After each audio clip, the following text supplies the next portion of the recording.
Hello guys, আমি লক্ষ্মী। আজ আমি তোমাদের সাথে আমার স্পেশাল কিছু মুহূর্ত শেয়ার করতে চাই, যেটি হলো আমার প্রেগনেন্সির ৯ মাসের স্বাদের অনুষ্ঠান। এই অনুষ্ঠানটি সাধারণত সবাই সেলিব্রেশন করে তাদের ফ্যামিলি ও রিলেটিভসদের নিয়ে, কিন্তু আমার ক্ষেত্রে তা হয়নি। আমি সেলিব্রেট করেছিলাম আমার কিছু বন্ধুবান্ধব ও অফিস কলিগদের নিয়ে।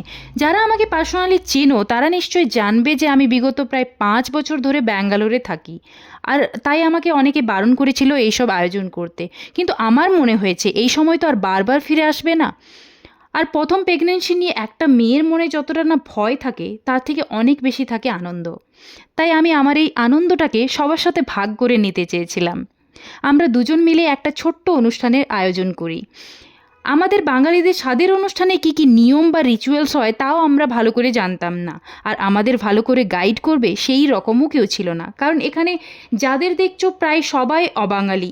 বলে না, যাদের কেউ নেই তাদের ভগবান আছে। তাই ভগবানকে স্মরণ করেই আমার এই পুরো প্রেগনেন্সিটা আর এই অনুষ্ঠানটা সুন্দরভাবে কেটেছে।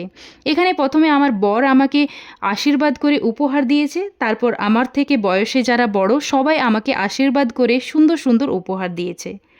প্রেগনেন্সির ৮ মাস পর্যন্ত আমি অফিসে গিয়েছি, তাই প্রেগনেন্সির ব্যাপারে প্রায় সবাই জানতেন। এখানে এমন অনেক মানুষ আছে যাদের আমি ইনভাইট করিনি, তবুও তারা ভালোবেসে নিজের থেকে এসেছিল আমাকে আশীর্বাদ করতে।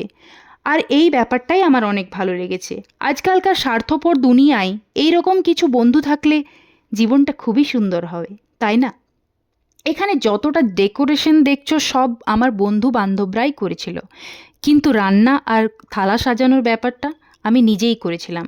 আমার জন্য আমি বানিয়েছিলাম ৯ রকমের ভাজা, ডাল, ভাত, চাটনি, পাঁপড়, পটলের দোরমা, পায়েস আরও অনেক কিছু। সাথে ছিল আমার বরের আনা ৯ রকমের মিষ্টি আর ফল। সব কিছু ছিল নিরামিষ। এমনিতে আমি আমিষ খেলেও প্রেগনেন্সির প্রথম মাস থেকে ৯ মাস পর্যন্ত নিরামিষ খেয়েছি। আর সবার জন্য ছিল চিকেন এগ বিরিয়ানি, রায়তা, পায়েস আর মিষ্টি, আর আমার অনেক অনেক ভালোবাসা। সবার সাথে এইভাবে আনন্দ করে ফটো তুলে রিলস বানিয়ে এই দিনটা এভাবেই শেষ করেছিলাম। আচ্ছা, তোমাদের যদি এই ভিডিওটা ভালো লাগে তাহলে অবশ্যই একটা লাইক করে সুন্দর একটা কমেন্ট করে যেও। ওকে, বাই।